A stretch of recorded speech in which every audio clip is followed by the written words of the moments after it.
Gerbiama Regina, papasakokite apie save. Na, aš esu žemaitė, gimiau ir užaugau Telšių rajone Tryškių miestelyje. Ten baigiau vidurinę ir išvažiavau Vilnių mokytis. Baigiau prekybos technikumą, po to universitetą, likau dirbti Vilniuje. Na, o 1989 metais likimas atbloškė į Raseinius. Tai nuo tol ir gyvenu Raseiniuose ir dirbu visą laiką tarp knygų.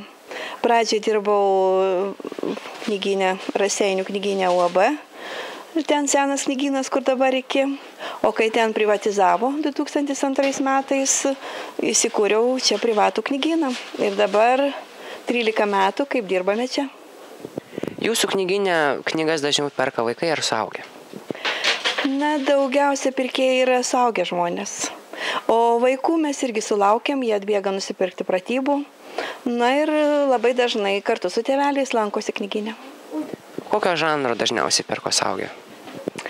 Na, paskutiniu metu tai vyrauja ta būtinoji mokomoji literatūra, pratybų sąsiuviniai, papildomos mokymo priemonės vaikams mokyklai, abiturientams egzaminų visokia medžiaga.